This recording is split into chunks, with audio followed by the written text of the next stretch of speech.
get some exercise, eat healthy, do your gratitude list. These are all ways to boost your mood naturally, but you already know them, so we're not going to talk about those today. Today we're going to talk about 7 different ones that you may not have thought of and that you may not even be aware have really powerful little mood boosting properties that can help you go from 0 to hero within a few minutes, or at least somewhere in between. I've also posted this list on Instagram, just the kind of the bare bones list that you can grab for quick reference. But today we're going to go into more detail about these. I'm going to talk to you about why they work and how to do them properly. So stay tuned. I think you're going to like these ones a lot. If you're new to me, and this is the first time you're here, welcome to our incredible little community here on the internet. Make sure you subscribe to the channel by hitting the subscribe button so you get notified when I put out a new video, which I do really often. But either way, my name is Julia Christina. I'm a registered clinical therapist, a researcher, and a master coach. I have a master's degree in counseling psychology, and I work to help heart center go-getter men and women break through the crap that is holding them back so that they can like themselves and their lives more every day. And these simple little things that have big mood boosting abilities. The first one, and this one is kind of odd, and you may have actually heard me talk about this before if you have my free download on ways to manage anxiety, natural kind of simple ways to manage anxiety. I'm going to put that link in the comment section below. But if you are newer to me, you might not know this one, and it is a research-backed way to naturally boost your mood is to hang upside down. You can do it on the monkey bars. You can do it on your couch by putting your feet up and putting like your head back. Someone's going to ask you what you're doing and you'll be like, I'm good. I'm just making myself happy. Or you can stand and put your head down between your knees. And what that does is it puts all the blood into your brain, which creates more oxygen in your brain, which releases sort of happy chemicals and has this way of giving you a mood boost. You can do it for a few minutes. I would recommend doing it for a few minutes. If you get kind of lightheaded, or actually when you do stand up, you're probably going to get lightheaded as all the blood sort of rushes back down into your body. So make sure that you can stabilize yourself and take a few deep breaths when you do stand up. And then the next one, and this is one you've probably heard before, but I want to tell you why it works, because I think that that's a really important piece of this one that most of us don't know.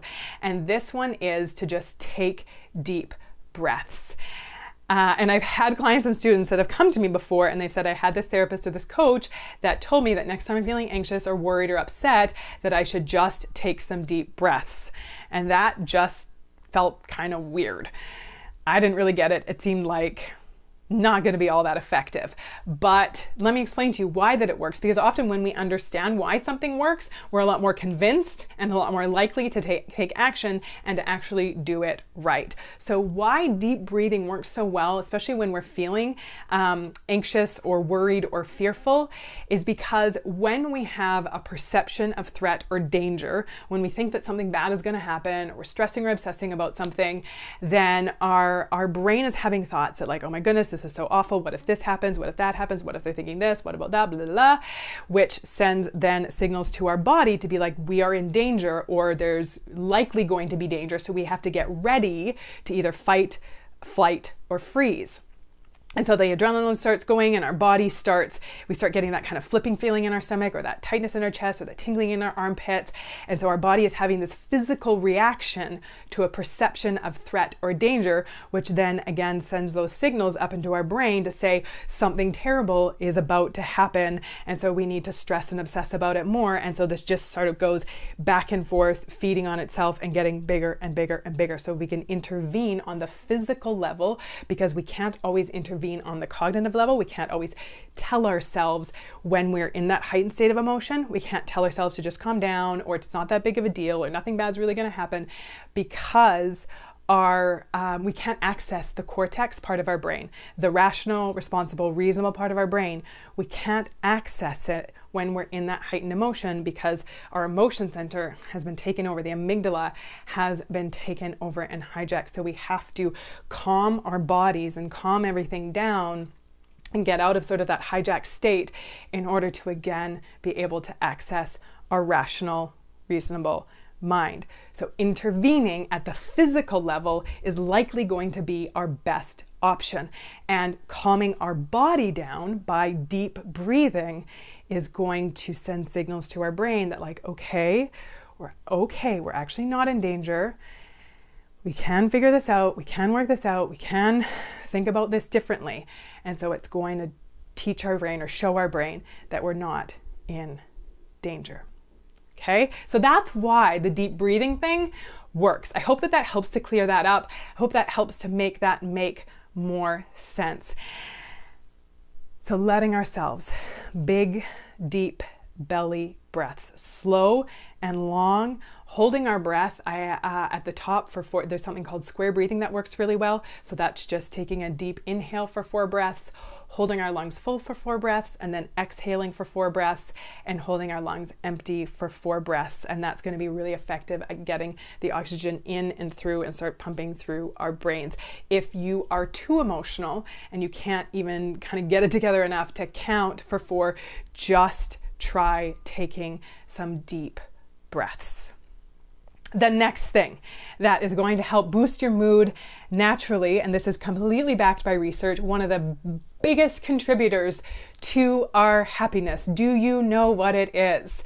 The happiness research shows this. I want you to maybe let me know in the comment section below. Pause the video, take a guess what you think the most impactful things, one of the most impactful things on our happiness is. Doing something kind and thoughtful for someone else without expectation of anything in return. This isn't about people pleasing. This isn't about trying to get people to like us, because then again, that's expecting something in return. This is about just doing something from the goodness of our heart, something that we want to do, not that we feel like we have to do, or not that we're trying to earn something from someone by doing it, but just something nice. Give them a call, send them a text to say you're thinking about them, send them some flowers, just because you want to. Buy tickets to a concert or an event and surprise them and say, hey, I want to take you to do this with me.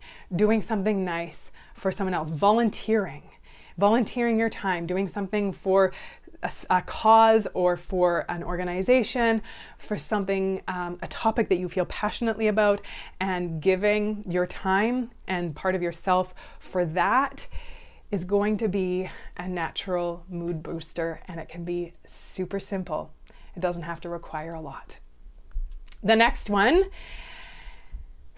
for those of you who have big goals, who have big hopes, who have big dreams, and are keeping yourself at the gate because you're scared it won't work out, or you don't have what it takes, or you don't have it all figured out, I want to invite you to take the first step toward that big goal, that big dream, today, no matter how small, to take one step towards it. Because in reality, a dream is just a plan without action. So taking action, one small thing. Let us know, what's one of your dreams? Let us know in the comment section below. And are you willing to commit? Let me know in the comment section below. Public declaration, are you willing to commit to doing one small thing? Even if you don't have it all figured out, even if you don't know if it's going to work out, even if you don't know exactly what it's going to look like, how you're going to get there, take one step. The next thing that's going to boost your mood naturally is to do something hard. Not something that's like so hard and so painful that it leaves you like in like a puddle on the ground, but push yourself a little bit harder in some way. Something that you know that you've been kind of like lackadaising around, that you've been kind of taking your time. And this is something that I notice. So I run quite often, but let's be honest, I jog. I just kind of plot out my run, and I do it to stay healthy physically, emotionally, mentally. It's part of my self-care. I love it. But recently I was like, you know what? I've gotten a little bit complacent in my running, and not that that's a bad thing, but I want to see what it's going to be like to push myself a little bit harder today, to kind of just like make it hurt a little, because I want to see what I'm made of. I want to see how I can pound out this run today. I want to go big or go home.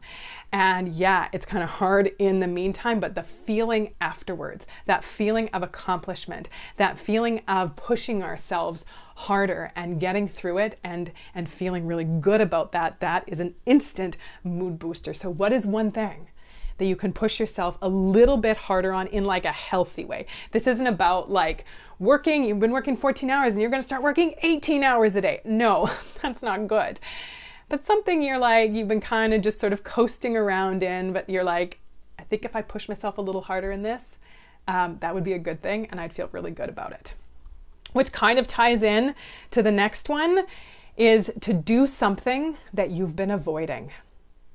That monkey on your back, that thing that's been plaguing in the back of your head, that you're like, I don't want to deal with this, I don't want to do this, it's going to be awkward, it's going to be uncomfortable, it's going to be annoying, it's going to be tough, I don't want to deal with it. But it's been sitting there. You've been trying to avoid the discomfort of doing it, but you've been living with the discomfort nagging in the back of your mind for days, for weeks, for months, for maybe even years. Have the hard conversation. Finish the course. Paint the wall. Say no to the thing or say yes to the thing, depending on the situation. Start the side hustle, the business, the blog, the vlog, the thing that you have been avoiding that you know will be good for you, that's going to be kind of uncomfortable when you do it, when you start it, when you initiate it. It might even be hard for a little while, but you know that you're going to feel so much better and things are going to get so much better in your life when you do it. Which reminds me, there is a hard conversation with a friend of mine that I have been avoiding. And I am going to commit to having that conversation in the next week. What are you going to commit to that you've been avoiding? Would love to hear, and we can support each other in this one. The next one, and this is a really good one, and this is doing a guided mindfulness exercise, giving your brain a break, giving your thoughts a break, getting out of the swirling, spiraling, perseverating, stressing, worrying, overthinking. Give your brain a break. Do a guided mindfulness exercise. I have a free one for you. I'm going to put the link in the description below. You can grab that, do it right now. It's 10 minutes. And you are going to feel like a different person when you come out of it, and allow your brain to have that break, to have that space, to open things up, to release again those happy, calming chemicals. Our brains in this day and age, we're always going, we're always thinking, we're always anticipating, we're always like kind of ruminating about the past or stressing about the future, and very seldom are we just allowing ourselves to be present, to open up the space, to train our brains. And that's what mindfulness does, is it trains our brains to be in more of a natural state of calm and presence than a natural state of all over the place. The monkey mind, taming those monkeys. Let me know, which one of those are you going to do right now? Are you going to do today? Grab that mindfulness exercise.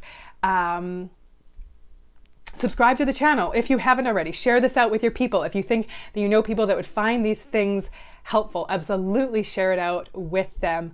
And like the video if you liked it. I always appreciate your feedback and your support in that way. It's super, super helpful, and keeps me doing what I'm doing in offering you guys this free content on a regular basis. Come and join my Facebook group, goodformegroup.com, full of incredible humans. Come and be one of them. You already are one of them. Come and join us there. Until next time, take good care.